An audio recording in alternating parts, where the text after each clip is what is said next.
ഇപ്പോൾ അവൻ്റെ കാലമാണെന്ന് പറഞ്ഞ പോലെ ഇപ്പോൾ എയുടെ കാലമാണ്. ഈ ചാറ്റ് GPT 10% 20% യൂസ് ചെയ്തിട്ടുണ്ടാവും. ഇൻ്റർവ്യൂവിൽ കാൻഡിഡേറ്റ്സ് ചെയ്യുന്ന ഒരു 3 മേജർ മിസ്റ്റേക്സ്. ടോപ്പിക് അറിഞ്ഞില്ലെങ്കിലും അതിൻ്റെ അറൗണ്ട് കഥ പറയാൻ നോക്കും. പച്ച മലയാളത്തിൽ പറയുകയാണെങ്കിൽ തള്ളരുത് നമ്മൾ. ഏത് സ്റ്റുഡൻറ്റ് ഏത് ഇൻസ്റ്റിറ്റ്യൂഷൻ ആണെന്ന് പെട്ടെന്ന് മനസ്സിലാവും. ഞാൻ കുറേ വർഷം ഇത് കേൾക്കാൻ തുടങ്ങിയിട്ട് ഒറ്റ വേർഡ് പോലും മാറ്റില്ല. ഒറ്റ റെസ്യൂമേ ഉണ്ടാവും. ആ റെസ്യൂമേ തന്നെയാണ് എല്ലാ ജോബിനും വേണം. Different resumes for different job. I want a person who says sorry sir, എനിക്കത് അറിഞ്ഞൂടാ. Most of these IT people get into LinkedIn to see other girls working in other IT companies. AI നമ്മുടെ ജോലി കളയും.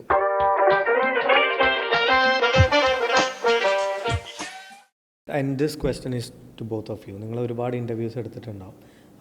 Like ഇൻ്റർവ്യൂവിൽ candidates ചെയ്യുന്ന ഒരു 3 major mistakes ഏതൊക്കെയാണ് ഒന്ന് പറയാം. ഞാൻ സ്റ്റാർട്ട് ചെയ്തോട്ടെ? Okay, sure.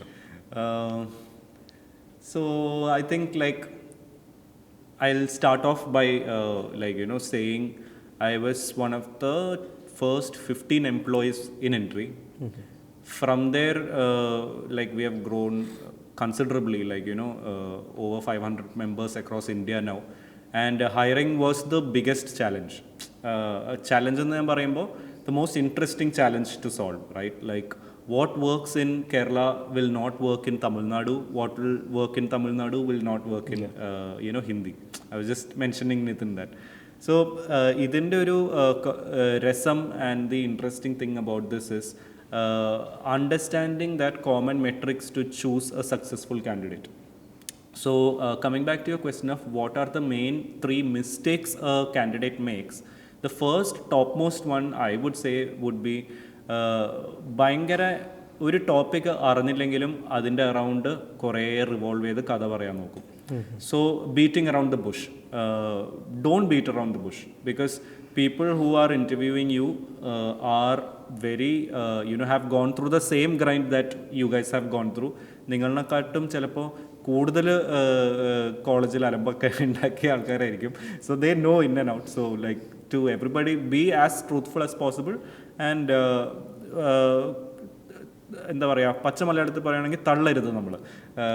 അത് റാഡാ ഒരു കാര്യം എന്ന് വെച്ചാൽ ഇൻ്റർവ്യൂ എന്ന് പറയുന്നത്, ഇൻ്റർവ്യൂവിൽ ഒരു 10 ക്വസ്റ്റ്യൻസ് ചോദിക്കുന്നുണ്ടെങ്കിൽ people think that we should answer all the questions. Absolutely. Like എല്ലാ ക്വസ്റ്റ്യൻസും ആൻസർ ചെയ്താലേ എനിക്ക് ജോലി കിട്ടുമെന്ന് വിചാരിച്ചിട്ടാണ് മിക്കവാറും ആൾക്കാർ. ഇപ്പോൾ നമ്മൾ ട്രെയിൻ ചെയ്യുമ്പോഴൊക്കെ ആൾക്കാർ വരും, ഞാൻ 10 ക്വസ്റ്റ്യൻ ചോദിച്ചു, 10 ഞാൻ ആൻസർ ചെയ്തു, ഞാൻ ജോലിക്കെടുത്ത്. ലൈക്ക് എനിക്ക് അറിയാവുന്നത് ഞാൻ പറഞ്ഞു. Like this is the problem.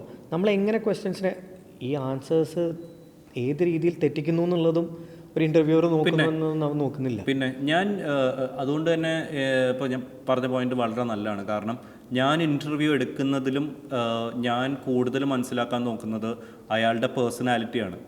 അതായത് I will never want to work with someone who I don't enjoy on a personal level also. Like I need to be comfortable with going out with you in the evening and having tea and having a conversation about the latest movie that released in Kavita Theatre.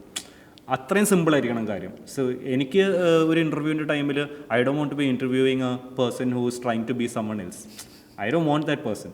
I want a person who says sorry sir, എനിക്കത് അറിഞ്ഞൂടാ, പക്ഷേ ഞാനത് പഠിച്ചിട്ട് അടിപൊളിയായിട്ട് എനിക്കിത് execute ചെയ്യാനുള്ള confidence ഉണ്ട്. അങ്ങനത്തെ ഒരാളിനെ എടുക്കാനായിരിക്കും എൻ്റെ ഗട്ടും ലീൻ ഓൺ ചെയ്യുന്നത്. So that is the first thing that never be to the point, always think less is more. അത് ഭയങ്കര ഒരു പവർഫുൾ സാധനമാണ് ലെസ് ഇസ് മോർ എന്ന് ആലോചിക്കുന്നത്.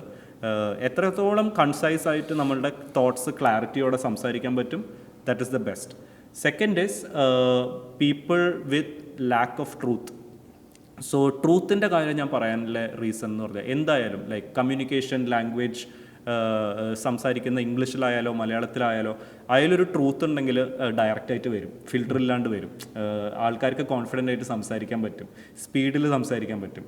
സോ പണ്ടോട്ട് നോക്കിയാലും നമ്മുടെ ലീഡേഴ്സ്, രാജാക്കന്മാരാണെങ്കിലും പൊളിറ്റീഷ്യൻസ് ആണെങ്കിലും ഇപ്പോഴത്തെ കോർപ്പറേറ്റ് ജയൻസ് ആണെങ്കിലും everybody can speak well and they essentially speak the truth. That is the direct metric to being successful or scaling up in life. So second thing is people who lack truth, instant rejection, and that you can easily understand. ഒരു 3-4 tricky questions അവരെടുത്ത് അവരുടെ personal mind എങ്ങനെ work ചെയ്യുന്നതെന്ന് ചോദിക്കുന്ന രീതിയിൽ ചോദിച്ചാൽ അവിടെ collapse ആവും. അവർക്ക് they will not be able to put a face. എത്രത്തോളം ഡിഗ്രീസ് ഉണ്ടെങ്കിലോ എത്രത്തോളം എന്താ പറയുക സെലിബ്രിറ്റീസ് ആയിട്ട് ഫോട്ടോ എടുത്തിട്ടുണ്ടെങ്കിലോ nothing will work for them. You need to be truthful to scale up in life and add value. The last thing I think what people get lose out on is not assessing themselves. So പ്രശ്നം എന്താണെന്ന് പറഞ്ഞാൽ ഞാൻ വിചാരിക്കും, ഇപ്പോൾ ഞാനൊരു കാൻഡിഡേറ്റാണ്, നിത്തിൻ്റെ കമ്പനിയിലൊരു requirement വന്നിട്ടുണ്ട്, എനിക്ക് 5 വർഷം എക്സ്പീരിയൻസ് ഉണ്ട്. പക്ഷേ എന്താ നിതിൻ ഉദ്ദേശിച്ച ഒരു ജോബ് ടൈറ്റിലിന് ഇല്ല സ്കിൽസ് എനിക്ക് ഉണ്ടാവില്ല.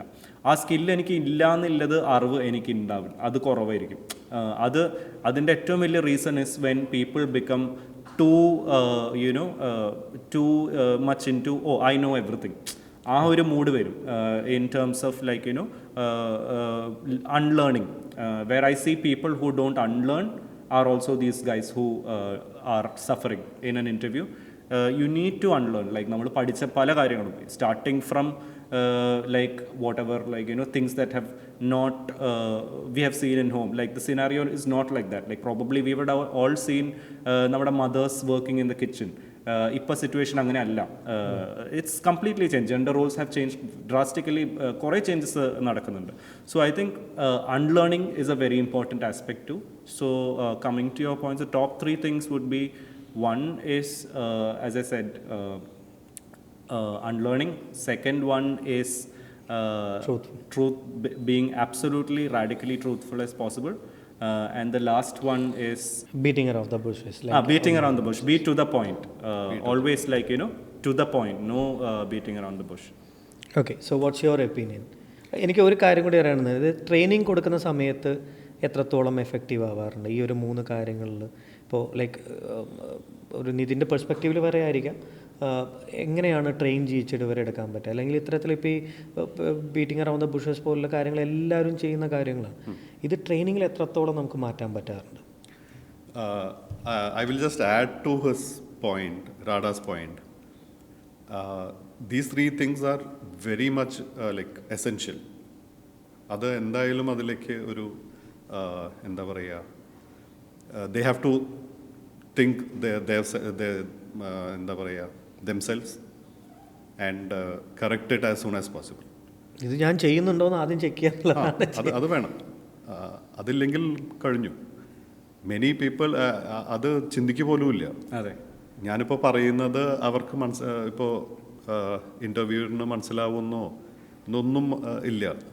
ആൾക്ക് ആൻസർ പറഞ്ഞാൽ മതി. ഞാൻ നന്നായിട്ട് ചെയ്തിട്ടുണ്ട് എന്ന് അവർ വിചാരിക്കുള്ളൂ. അതെ. പക്ഷേ interviewer they know better than you, അത് മനസ്സിലാക്കുന്നില്ല. പിന്നെ ഒരു കാര്യം ഉള്ളത്, എന്താ പറയുക, നമ്മൾ ഫുള്ളായിട്ട് ബൈ ഹാർട്ട് ചെയ്തിട്ട് വരിക. ഇപ്പോൾ ഞാൻ റിക്രൂട്ടിംഗ് ഒക്കെ ചെയ്യുമ്പോൾ, ഇൻ്റർവ്യൂ എടുക്കുമ്പോൾ കുറേ പേര് വരും, ഒരു 100 പേരൊക്കെ ഉണ്ടാവും. അപ്പോൾ നമ്മൾക്ക് ഏത് സ്റ്റുഡൻറ്റ് ഏത് ഇൻസ്റ്റിറ്റ്യൂഷനാണെന്ന് പെട്ടെന്ന് മനസ്സിലാവും. അവിടുന്ന് പഠിപ്പിച്ചു വന്ന സാധനമാണ് ഇവിടെ ഒരേ ഇൻട്രൊഡക്ഷനാണ്. ഞാൻ കുറേ വർഷം ഇത് കേൾക്കാൻ തുടങ്ങിയിട്ട്. ഒറ്റ വേർഡ് പോലും മാറ്റില്ല. അതെ, കറക്റ്റായിരിക്കും. കറക്റ്റായിട്ട് അവർ പറയും. അത് അപ്പോൾ നമ്മൾ ഇത് actually sorry to interrupt, like I have to tell this. ഞങ്ങളുടെ കോളേജിൽ പേര് പറയുന്നില്ല കാരണം മൈറ്റ് ഗെറ്റ് കോൺട്രവേഴ്ഷ്യൽ. സോ ഞങ്ങളുടെ കോളേജിൽ ഇതേ സിറ്റുവേഷൻ ആയിരുന്നു. ഒരു ബസ്സിൽ ഞാനൊക്കെ ഉഴപ്പം ബാച്ചിൽ ഇല്ല, കാരണം കച്ചറ കമ്പനിയുമാണ്. ഒരു ബസ്സിൽ ഒരു 10-20 ആൾക്കാരനെ കയറ്റിയിട്ട് we are going to this recruitment place, some call centres recruiting. And exact situation what you said, like tell ABCD. Group ഡിസ്കഷനിലും നിങ്ങൾ ഒന്നും വേണ്ടരുത്, എല്ലാവരും ഐ എഗ്രി എന്ന് മാത്രം പറഞ്ഞു. അപ്പോൾ ഗ്രൂപ്പ് ഡിസ്കഷനൊക്കെ അടിപൊളിയായിട്ട് നടക്കുന്നുണ്ട്. ഒരു പോയിന്റിൽ 5 പേര്, നമ്മളുടെ ബാച്ചിലുള്ള 5 പേര് പറയുന്നത് ഐ എഗ്രി എന്ന് മാത്രം. അവസാനം കോമഡി എന്ന് പറഞ്ഞാൽ എല്ലാവർക്കും ഐ എഗ്രി എന്ന് പറഞ്ഞ ആൾക്കാർക്കൊക്കെ ജോലിയും കിട്ടി. അപ്പോൾ അതായിരുന്നു അതിൻ്റെ ഒരു ഏറ്റവും വലിയ കോമഡി. അന്നത്തെ പ്ലേസ്മെന്റ്സിന്റെ just put comedy. But I mean your point is that is very much happening actually. അപ്പോൾ നമ്മളങ്ങനെ ചെയ്യാൻ പാടില്ല. പിന്നെ കൂടുതലും ഇപ്പോൾ ഇൻട്രൊഡക്ഷൻ എന്ന് പറയുമ്പോൾ they start telling like my name is this, my father is that, my mother is here, I did schooling here. ഇതിൻ്റെ ആവശ്യമില്ല. ഇത് already it is there in your resume. Correct. അതിൻ്റെ ആവശ്യമില്ല. പിന്നെ ഫാമിലിയെ പറ്റി അറിയേണ്ട അവിടെ കാര്യമില്ല. പേഴ്സണൽ ഇൻഫർമേഷൻ കൊടുക്കേ പാടില്ല നമ്മളുടെ റെസ്യൂമേയിൽ. ഇൻ്റർവ്യൂസ് ആണെങ്കിലും if they ask yes you can, but introduction means who am I, അത് ഒന്ന് പോർട്രേ ചെയ്യാനാണ് കൂടുതലും ശ്രമിക്കേണ്ടത്. I am a person of this calibre, I have these traits, ഇതൊക്കെയാണ് പറയേണ്ടത്. അപ്പോൾ അതിൽ you have to hook the interviewer also. Correct. So tell them everything about you in a much, എന്താ പറയുക, ഇത് പേഴ്സണൽ ബ്രാൻഡിങ് തന്നെയാണ്. അപ്പം അങ്ങനെ ഒരു മെത്തേഡിൽ പറഞ്ഞു കഴിഞ്ഞാൽ the interviewer is also impressed. Correct. So this is the one point which I have to add to റാഡാസ് പോയിന്റ്സ്. പിന്നെ നമ്മൾ പഠിപ്പിച്ചു കൊടുക്കുമ്പോൾ your question, we will see to it that they complete they study, they learn the interview techniques in a effective way. Okay. അപ്പോൾ നമ്മൾ ഈ ഒരു points ഒക്കെ നന്നായി ഫോക്കസ് ചെയ്തിട്ടേ ചെയ്യുള്ളൂ. No two people will say the same thing. Correct. Should not say the same thing if they are going to the same interviewer. We make sure that you will not say the same thing. So basically അവരുടെ ഒരു കാലിബറും അവരുടെ സ്കിൽസും showcase ചെയ്യാനാണ് മെയിനായിട്ട് concentrate ചെയ്യുന്നത്. These are two different individuals. അവർക്ക് അവരുടേതായിട്ടുള്ള കാര്യങ്ങളുണ്ട്, അത് പറഞ്ഞ് മനസ്സിലാക്കി കൊടുക്കണം. അതാരും ചെയ്യുന്നില്ല, institutions absolutely. Like that's the bigger problem, right? Like എല്ലാവർക്കും അവരുടെ ലൈക്ക് വെരി റൈറ്റ്ലി പുട്ട്, എല്ലാവരും ഇൻഡിവിജ്വൽ, വെരി ഡിഫറെൻറ്റ് ഇൻഡിവിജ്വൽസ് ആണ്. അർജുൻ മനസ്സിലാക്കിയിരിക്കുന്ന സ്കില്ലും ഞാൻ എൻ്റെ സ്കിൽസ് മനസ്സിലാക്കിയിരിക്കുന്നു, നിതിൻ്റെ സ്കിൽസ് മനസ്സിലാക്കിയിരിക്കുന്നു, എല്ലാം വളരെ we have our own journeys, we have our own troubles that we have gone through, we have all hardships that we have gone through. Sure, we have overcome all of that, and at that point where we are discussing about things together, we are able to sit and discuss about things together. So our understanding of your own individuality ഭയങ്കര important ആണ്. അതിൽ നിന്നേ നമുക്ക് സ്കിൽസും develop ചെയ്യാൻ പറ്റുള്ളൂ. That's a relevant point. This is understanding the individuality. ഇപ്പോൾ നമ്മളൊക്കെ ചെയ്യുന്നൊരു കാര്യം, അല്ലെങ്കിൽ നമ്മുടെ നാട്ടിലെ ഒരുവിധം എല്ലാവരും ചെയ്യുന്നൊരു കാര്യം, പ്രത്യേകിച്ച് ഒരു ജോബ് ഹണ്ടിങ്ങിൻ്റെ സമയത്ത് ഇന്ന ആൾക്ക് ജോലി കിട്ടി, അയാൾ എന്തൊക്കെ ചെയ്തു, അയാൾക്ക് എന്തൊക്കെ ക്വസ്റ്റ്യൻസ് കിട്ടി, അയാൾ ഏത് രീതിയിൽ ആൻസർ ചെയ്തു. So they will be coping all the answers that they use in that interview. Correct. ഇവിടെയാണ് ഒരു പ്രശ്നം വരുന്നത്. അവർ മനസ്സിലാക്കേണ്ട കാര്യം വാട്ട് സ്കിൽസ് യു ഹാവ്, നിങ്ങൾക്ക് എന്തൊക്കെ സ്കിൽസ് ഉണ്ട്, അവിടെ കോൺസെൻട്രേറ്റ് ചെയ്യില്ല. അത് എക്സാം പഠിക്കുന്ന പുറത്ത് തന്നെ ഒരാൾ ഇന്ന രീതിയിൽ പഠിച്ചു, so I should also follow dum. So successful ആയിട്ടുള്ള ഒരാൾ ഒരേ വഴി, ഏത് വഴി ചൂസ് ചെയ്തു എന്നുള്ളതാണ് എല്ലാവരും നോക്കുന്നത്. അവരുടെ എത്തിയ സമയത്ത് വേറെ കുറേ ഫാക്ടേഴ്സ് ഉണ്ടായിരിക്കാം, അതൊന്നും ശ്രദ്ധിക്കുന്നില്ലാണ്. ഈ റാഡ ഈ പറഞ്ഞ ഒരു പോയിൻ്റ് ഉണ്ട്, ഈ ഗ്രൂപ്പ് ഡിസ്കഷൻ്റെ കാര്യം. അപ്പോൾ എനിക്ക് തോന്നിയൊരു ക്വസ്റ്റൻ എന്താണെന്ന് വെച്ചാൽ, so where should be focus, like ഒരു ജോബ് ഹണ്ടിങ്ങിൻ്റെ സമയത്തോ ഒരു കാര്യത്തിനൊക്കെ ഇൻ്റർവ്യൂ, അതായത് ഒരുപാട് മോക്ക് ഇൻ്റർവ്യൂ അറ്റൻഡ് ചെയ്യുന്നതാണോ ഒരു പെട്ടെന്നൊരു ജോലി കിട്ടുക, അതോ ഒരുപാട് ഗ്രൂപ്പ് ഡിസ്കഷനിന് വേണ്ടിയുള്ള സ്കിൽസ് ഡെവലപ്പ് ചെയ്യുന്നതിലാണോ? Which should be focus? Actually both. Okay, both are equally important. ഇപ്പോൾ ഞാനൊരു എക്സാമ്പിൾ പറയാം. ഇപ്പോൾ ഒരു airline, they had an interview in Cochin. So they had only 500 vacancies. But the people who turned out, the students, were like in 5,000 numbers. Oh, wow. അപ്പോൾ അവരെന്താ ചെയ്തതെന്ന് വെച്ചാൽ, they put each a group had a quick group discussion, selected one or two, and they left. ഈ I agree പറഞ്ഞവരൊക്കെ ഒഴിവാക്കി. ഓക്കെ, അപ്പോൾ it is equally important, group discussion and interviews. അപ്പോൾ group discussion there are some different techniques, interviews there are different techniques. അപ്പോൾ these are the techniques that we will focus in our programmes. Let me tell you something. Like ഇപ്പോൾ ഉള്ള ഒരുവിധം എല്ലാ ഇൻസ്റ്റിറ്റ്യൂഷൻസും ആകെ concentrate ചെയ്യുന്ന interview training എന്ന് പറയുമ്പോൾ the mock interviews മാത്രം. Like they're not at all concentrating on the group discussions. അതേപോലെ തന്നെ അവിടെയുള്ള കമ്മ്യൂണിക്കേഷൻ കോളേജസ് ആയിക്കൊണ്ടിരിക്കുക. അല്ലെങ്കിൽ ലൈക്ക് നിതിൻ പറഞ്ഞ ഒരു കാര്യം അതുകൊണ്ടാണ് വരുന്നത്. അതായത് ഒരാൾ വരുന്നു, സെൽഫ് ഇൻട്രൊഡക്ഷൻ പറയുന്നു, ഒരേ പാറ്റേൺ ആയിരിക്കും. Like what are your strength, ഒരേ പാറ്റേൺ? അല്ല, അതെന്തുകൊണ്ടാണ് maybe like I'm wrong, maybe you guys can also tell. Like my thought where I can draw a parallel is Victorian era, industrial revolution. So ഈ Victorian എറയിലാണ് ഈ education formalise ആയത്. Education formalise ആവുന്നതെന്ന് പറഞ്ഞാൽ uniform, പിള്ളേർ uniform ഇട്ട് പോയി, they were going to school to do XYZ, all the moralities, whatever, like subjects പഠിക്കുന്നത് is for XYZ jobs അന്നത്തെ. സോ ഇവോൾവ് ആയി ഇന്നും സ്കൂൾ സിസ്റ്റം ഉണ്ട്. പക്ഷെ എന്താ സംഭവിച്ചതെന്ന് വെച്ചാൽ അന്നത്തെ ജോബ്സ് വേഴ്സസ് ഇന്നത്തെ ജോബ്സ് ഭയങ്കര ഡിഫറൻസ് വന്നു. IT, AI ഇതൊന്നും ഇപ്പോഴത്തെ സ്കൂൾ സിസ്റ്റമോ കോളേജ് സിസ്റ്റമോ സപ്പോർട്ട് ചെയ്യുന്നില്ല. അവിടെയാണ് ആ സ്കിൽ ഗ്യാപ്പ് ഡെവലപ്പായി വന്നത്. That you are producing people who are dummies to work for a manufacturing company, or you are teaching them C++, which was taught in 1980s in US, to like a person who's going to code a Android phone. It just doesn't work, right? So our difference in endha paraya the job landscape versus the difference in educational way of the approach in the way traditional education works, ആ ഒരു ഗ്യാപ്പാണ് ഈ സംഭവങ്ങൾ create ചെയ്യുന്നതെന്നാണ് എനിക്ക് തോന്നുന്നത്. Yeah, that's a relevant What point, do you guys think about it? Yeah, I totally agree, because I also feel that gap between the like education and employment. അവർ അവരെ യൂണിവേഴ്സിറ്റിയിൽ കാര്യങ്ങൾ പഠിച്ച് തീരുന്നത് വരെ ആ ഒരു എഡ്യൂക്കേഷൻ കൊണ്ട് അവർക്കൊരു എംപ്ലോയബിലിറ്റി അല്ലെങ്കിൽ ഒരു ജോബിൽ സർവൈവ് ചെയ്യുക എന്ന് പറഞ്ഞാൽ വളരെ ബുദ്ധിമുട്ടാണ്. അവിടെ വേണ്ട സോഫ്റ്റ് സ്കിൽസോ മറ്റു കാര്യങ്ങളോ we are not giving training on soft skills, this time management, crisis management, ഇതൊന്നുമില്ല. സോ ഇതെന്താണെന്ന് വെച്ചാൽ ഒരു നടുവിലൊരു വലിയൊരു ഗ്യാപ്പാണ്.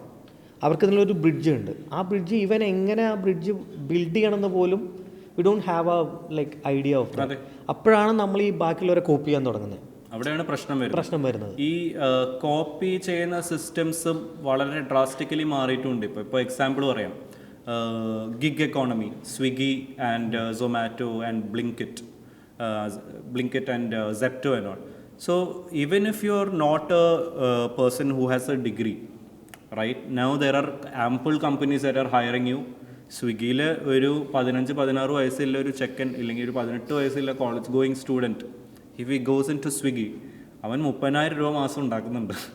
ഇപ്പോഴത്തെ കോളേജ് ഗ്രാജുവേറ്റ്സ് എത്ര ഉണ്ടാക്കുന്നതെന്ന് നമ്മളൊന്ന് ആലോചിച്ചു. അപ്പോൾ അത് പറയണ്ട, നമ്മൾ ടെൻഷനാവും, അവരും ടെൻഷനാവും. അപ്പോൾ റിയാലിറ്റി ഇതാണ്, റൈറ്റ്? ലൈക്ക് എഡ്യൂക്കേഷൻ സിസ്റ്റത്തിൽ നിന്ന് ബൈപ്പാസ് ചെയ്ത് സ്കിൽ ബേസ്ഡ് ഈക്കോ സിസ്റ്റത്തിലോട്ട് മാറുന്നതിൻ്റെ ഒരു വിഷ്വലൈസേഷനാണ് നമ്മളിപ്പോൾ എക്സ്പീരിയൻസ് ചെയ്തുകൊണ്ടിരിക്കുന്നത്. 5 years from now or 10 years from now, maybe it can be very different. അപ്പോൾ അതിനു വേണ്ടിയുള്ള പ്രിപ്പറേഷൻ നമ്മൾ വളരെ ഇന്ന് തന്നെ തുടങ്ങുന്ന, ഇല്ലെങ്കിൽ നമ്മൾ will be let far behind in the race. ഭയങ്കര ഔട്ട്ഡേറ്റഡ് ആവും. നമ്മൾ വിചാരിക്കുന്നതിനെക്കാട്ടും പെട്ടെന്നായിരിക്കും ഔട്ട്ഡേറ്റഡ് ആയി പോകും. Like world is being so unpredictable. Like പെട്ടെന്ന് ചേഞ്ചസ് വരുന്നുണ്ട് എല്ലാ കാര്യത്തിലും. പക്ഷെ അപ്പോൾ അപ്ഡേറ്റഡ് ആവുക എന്നുള്ളത് തന്നെയാണ് സർവൈവലിൻ്റെ ഒരു ഭാഗമായിട്ട് മാറി. But I think some of the universities have bought in all these AI into their syllabus. Yeah, absolutely. അത് വേണം അവർ. Like but the soft skills ആ ഒരു പാർട്ടാണ് ഇപ്പോഴും ഒരു ഇല്ലാത്തത്. ഈ പറഞ്ഞ കേരള ഗവൺമെൻറ് ഇപ്പോൾ ചെറിയ കുട്ടികൾക്ക് എയുടെ ചെറിയൊരു ബേസിക്സ് ഒക്കെ കൊടുക്കുന്നുണ്ട്, സ്റ്റാർട്ട് ചെയ്യുന്നുണ്ട്. ബട്ട് അപ്പോഴും ഈ സോഫ്റ്റ് സ്കിൽസിൻ്റെയാണ് പ്രശ്നം. അബ്സല്യൂട്ട്ലി. സോ ഈ സോഫ്റ്റ് സ്കിൽസിൻ്റെ വേറൊരു ഇമ്പോർട്ടൻസ് എന്ന് പറയുകയാണെങ്കിൽ, ഇപ്പോൾ കോഡിങ് ആയിക്കോട്ടെ, ഈവൻ കോഡിങ് ഫ്യൂച്ചറിൽ പറയുന്നത് ലാംഗ്വേജ് അറിയേണ്ടി വരില്ല എന്നാണ്. ഇംഗ്ലീഷിൽ കോഡ് ചെയ്യാൻ പറ്റും. അതായത് ഇന്ന് ഞാൻ പോയിട്ട് കമ്പ്യൂട്ടർ മുമ്പിൽ I want to build an app which has buttons to enable login എന്ന് അടിക്കുകയാണെങ്കിൽ എനിക്ക് വിതിൻ ഇംഗ്ലീഷ് അറിവ് വെച്ചിട്ട് തന്നെ എനിക്ക് കോഡ് ചെയ്യാൻ പറ്റും. That's the power of AI. It is already launched. It's not like going to come or anything.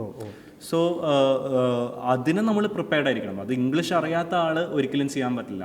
നാളെ English അറിയാത്ത ഒരു ജബൽപൂർ ഗ്രാമത്തിലെ ഒരു ഹിന്ദിക്കാരൻ ഫാർമറിൻ്റെ മോനായിരിക്കും ഇന്ത്യയിലെ മേ ബി ഒരു ബില്യനെയർ ആപ്പ് ഉണ്ടാക്കാൻ പോകുന്നത്. അതാണ് ഇതിൻ്റെ പവർഫുൾ സംഭവം. He doesn't have to go through the 12 years of college degree. School studies. Doesn't have to go through that 4 years of college degree. പുള്ളിക്ക് ഇൻസ്റ്റൻ്റ്ലി ഈ ഒരു സക്സസ് മെട്രിക്ക്, ഇംഗ്ലീഷ് അറിയാവുന്ന മെട്രിക്ക് വെച്ചിട്ട് ഈ ലൈഫ് മാറ്റാൻ പറ്റും. സോ ഇത് നമ്മൾ അവെയർ ആവണം. അവിടെ ആ സ്റ്റുഡൻസിനും ഈ പോഡ്കാസ്റ്റ് കേൾക്കുന്ന ഇപ്പോൾ ലേണേഴ്സ് ആണെങ്കിലും അവർക്ക് ഇത് കത്തണം. ഈ പോയിന്റ് സ്ട്രൈക്ക് ചെയ്യാണ്ട് അത് മാറൂല. ഐ ഫീൽ ദാറ്റ് അത് കുറച്ചും കൂടി ബ്യൂട്ടിഫുൾ ആയിട്ട് എനിക്ക് തോന്നുന്നുണ്ട്. ബിക്കോസ് നമുക്ക് ആവശ്യമില്ലാത്ത കുറേ ഹാർഡ് സ്കിൽസ് നമുക്ക് സ്കൂളിങ്ങിലൊക്കെ നമുക്ക് പഠിപ്പിച്ചു തരുന്നുണ്ട്. പക്ഷേ അതൊന്നും നമുക്ക് ജീവിതത്തിൽ എപ്പോൾ ഉപകാരപ്പെടുമെന്ന് വെച്ചാൽ ചില ഭാഗങ്ങളിലൊക്കെ ഉണ്ടാവാം. പക്ഷേ ഇപ്പോൾ ഈ റാഡ പറഞ്ഞ പോലെയാണ്, എനിക്ക് എൻ്റെ ഒരു പാഷൻ ഒരു രീതിയിലാണെന്നുണ്ടെങ്കിൽ I don't even want school education for achieving my goals. നമുക്ക് ആ കൃത്യമായിട്ടുള്ള സ്കിൽസ് ഉണ്ടെങ്കിൽ people are out there for hiring you or getting or giving you spaces. Absolutely. അപ്പോൾ അത് ഭയങ്കര ഒരു ഈ പറഞ്ഞ വിക്ടോറിയൻ സ്ഥാനത്തു നിന്നൊക്കെ ഭയങ്കര ഒഴിവായി സ്കൂളിംഗ് എന്നുള്ളതിന് അതിന് കൃത്യമായിട്ട് റെലവൻസ് ഒന്നും കൊടുക്കാതെ അത് ഭയങ്കര ഒരു ബ്യൂട്ടിഫുൾ ആയിട്ട് കാര്യം. ആർക്കും നമുക്ക് അവരുടെ ഉള്ളിൽ സാധനം ഉണ്ടായാൽ മതി, they can build whatever they won't.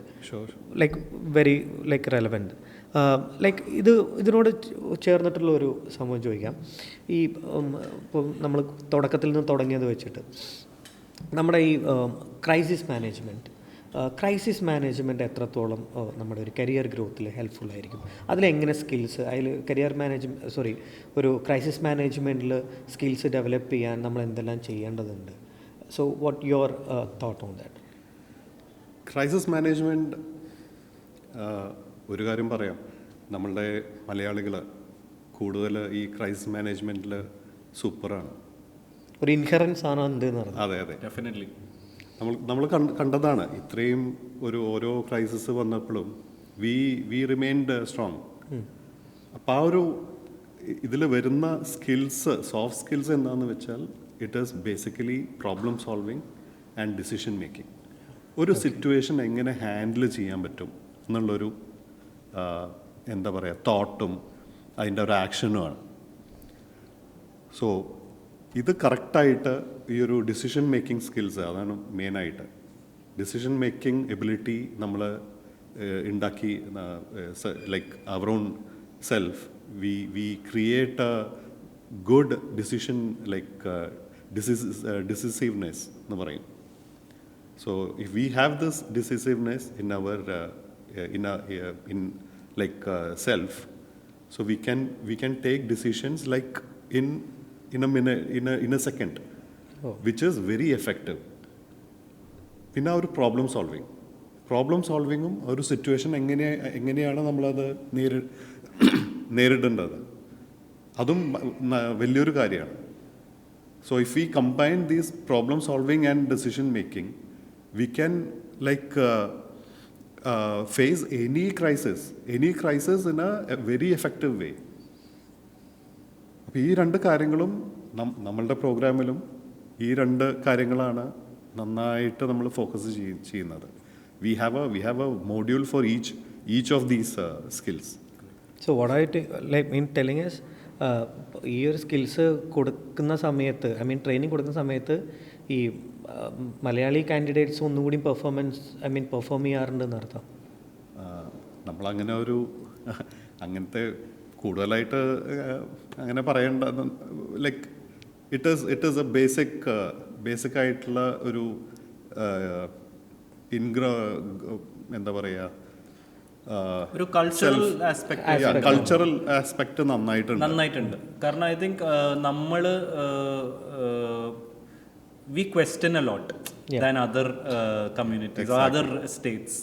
നമ്മൾ ഒരിക്കലും ഒറ്റ ഒരു സാധനം വന്നിട്ട് ഒരാൾ വന്നിട്ട് പെട്ടെന്ന് എന്തെങ്കിലും ബസ് സ്റ്റാൻഡിൽ വിൽക്കാൻ തുടങ്ങിയാൽ നമ്മളൊന്ന് നോക്കും, ഇവൻ ആരാണ്, സംഭവം എന്താണ്, ഒന്നൊരു സ്കാൻ നടത്തും.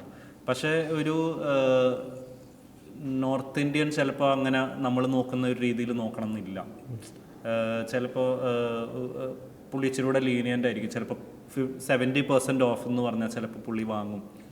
അപ്പോൾ അങ്ങനത്തെ ഒരു fundamental difference in thinking and cultural context ഉണ്ട്. അപ്പോൾ അതുകൊണ്ട് ആ ഒരു തോട്ട് കൊണ്ടായിരിക്കും ചിലപ്പോൾ ഇങ്ങനെ ആവുന്നത് എന്ന് തോന്നുന്നു. ലൈക്ക് ആസ് യു സെഡ്, ഈ Malayali difference actually even I have felt they're easily also able to adapt, probably because of this two aspects that you mentioned, like problem solving and decision making aspect. They are able to understand patterns better because of these two things going well.